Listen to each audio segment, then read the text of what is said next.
Colonel Muammar Gaddafi is known in popular memory as the longtime dictator of Libya, who was deposed and taken out in 2012. His legacy is marred by both brutality and advancement. Colonel Muammar Gaddafi may have the appearance of a stereotypical dictator, but the truth about him is undoubtedly much more nuanced. Gaddafi ruled over Libya for more than 4 decades, and despite being demonized in the Western media, he has always been a figure that people in his native country have both loved and hated. His biography, character, reign, and manner of death reveal a great deal about him and the types of adversaries he chose. The early life of Muammar Gaddafi. Muammar Muhammad Abu Minur al-Gaddafi was born in a tent in the deserts of Tripolitania in western Libya. Muammar Gaddafi was born into a nomadic Bedouin family of Arab descent. He was the youngest of 4 children and the lone son of Aisha bin Niran and Muhammad Abdul Salam bin Hamid bin Muhammad. They were poor and had to herd goats and camels for a living. We do not know the exact date of his birth because the Bedouins did not keep records.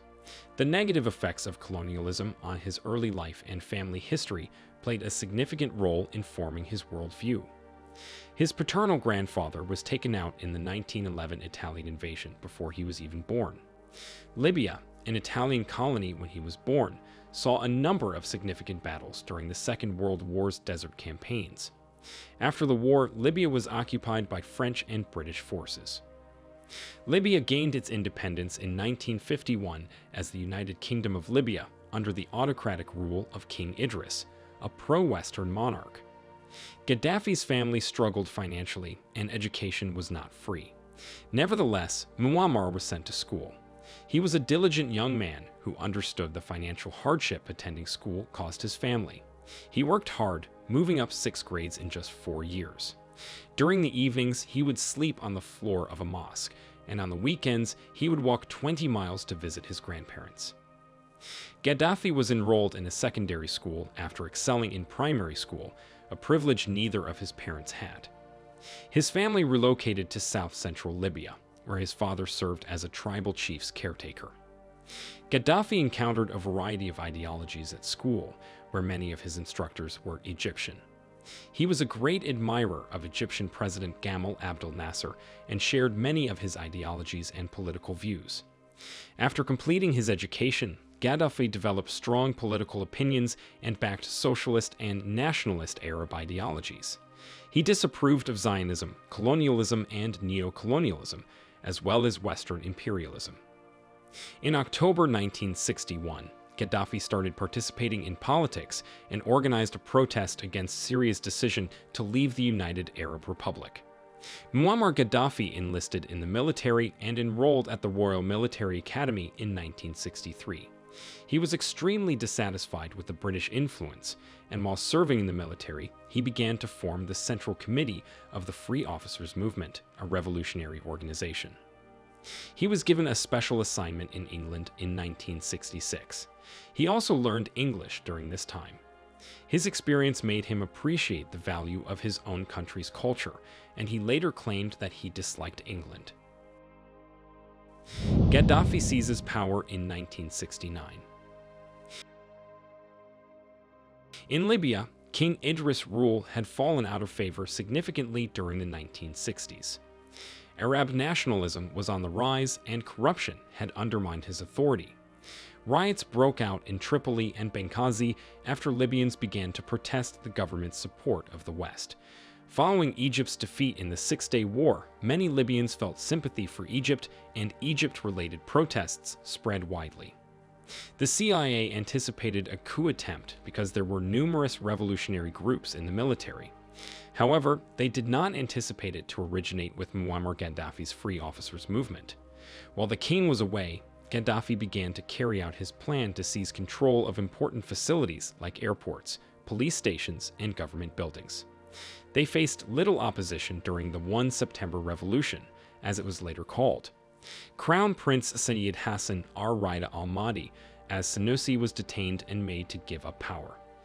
Gaddafi declared the Libyan Arab Republic in its place and emphasized freedom, socialism, and unity. The next few years saw Gaddafi consolidate his power. The Central Committee of the Free Officers Movement became the Revolutionary Command Council, which began purging the government of monarchists. His early rule was fraught with danger, and he survived 2 coup attempts in 1970. Reforms. Libya needed a sizable boost in several sectors if it was to turn into a respectable economy.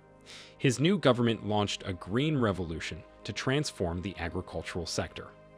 Farms were built and irrigation systems were installed along the Libyan coast.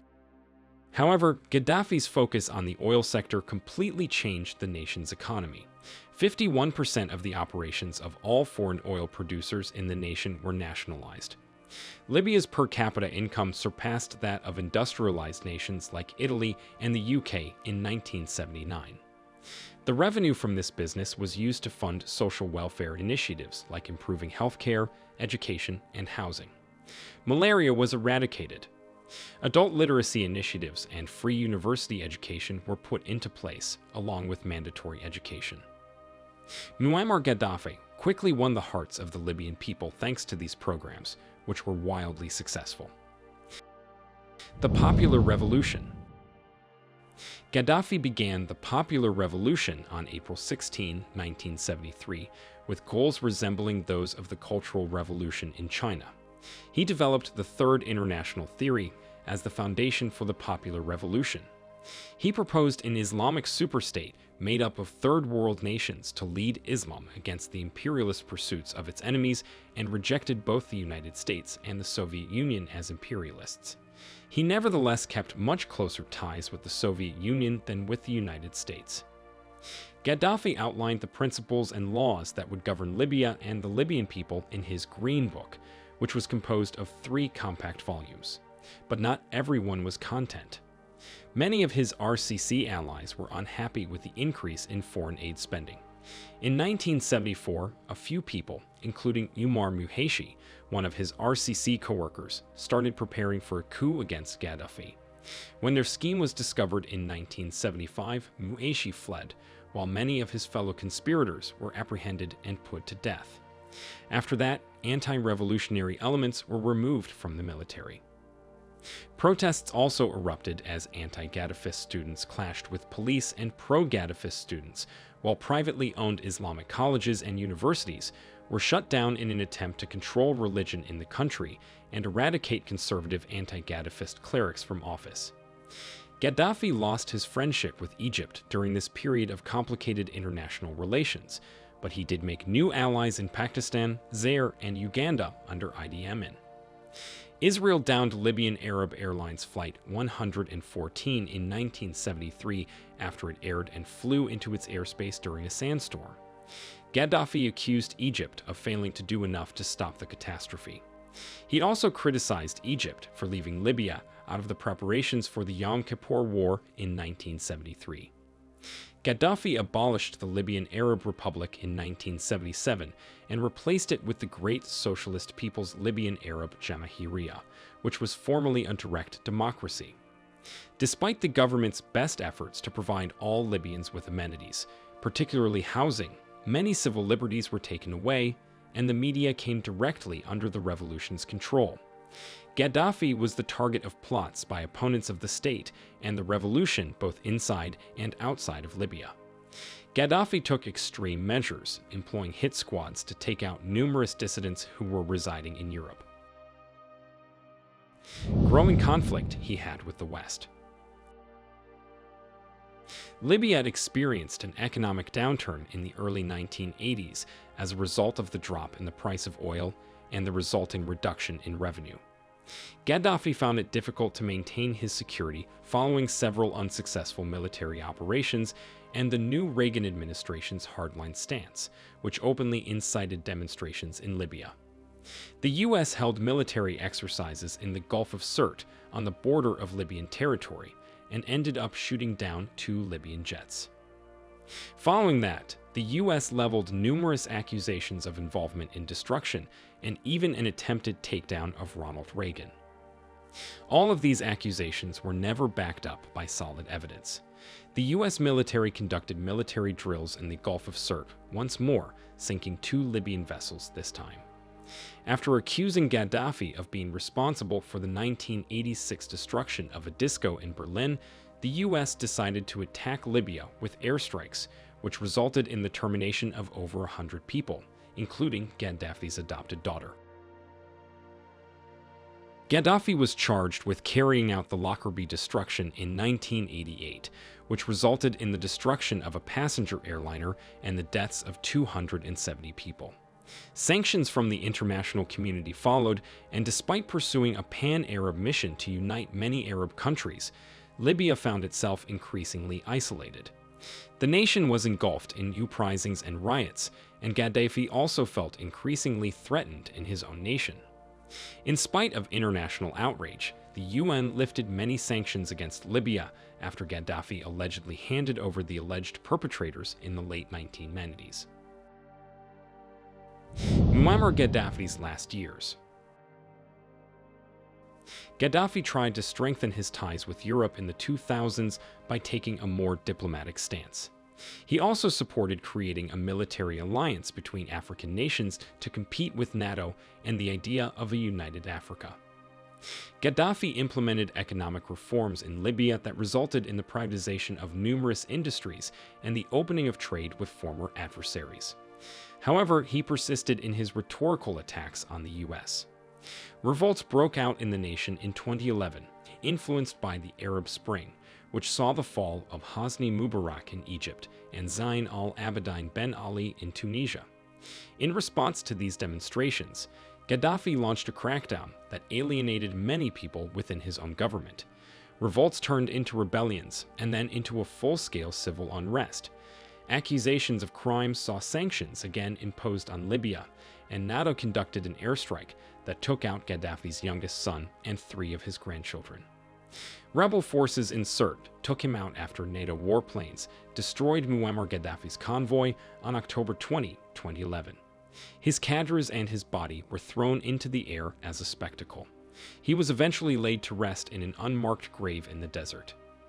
Muammar Gaddafi was a complex figure whose support ebbed and flowed throughout his rule. He implemented successful policies, but his grip on power was realized by a dictatorship. His legacy around the world is certainly not uniform. While he is viewed as a popular figure in sub-Saharan Africa as a symbol of the fight against colonialism and imperialism, he is widely perceived as a dictator in the West. He was dubbed the Mad Dog of the Middle East and is also well known for his unpredictable behavior. He had a special talent for offending foreign dignitaries. He made no attempt to hold his tongue and lambasted his enemies to their faces. While in Italy, he even wore a picture of a dead Mussolini.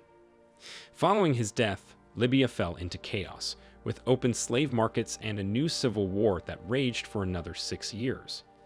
Gaddafi was a threat to Western powers, which waited for the slightest opportunity to take him out. He had a vision for Libya and Africa, although he wasn't a perfect man. He built rivers in Libya so that all his people could have access to water. Basic amenities were almost free in Libya. The country has not been stable since the people were manipulated by Western forces to end his rule. It is time for Africans to be wise and careful that they are not influenced by other countries to take out good leaders who want to work for their interests. Gaddafi wasn't a perfect leader, but he had good plans for Libya and Africa that would have been at the expense of the West. This explains why they wanted him to go, by all means. Let us know what you think of Muammar Gaddafi in the comments below. What do you think Africa's leaders of today have learned from him? Thank you for watching, and we'll see you in our next video, which shows you what African leaders have learned from Gaddafi.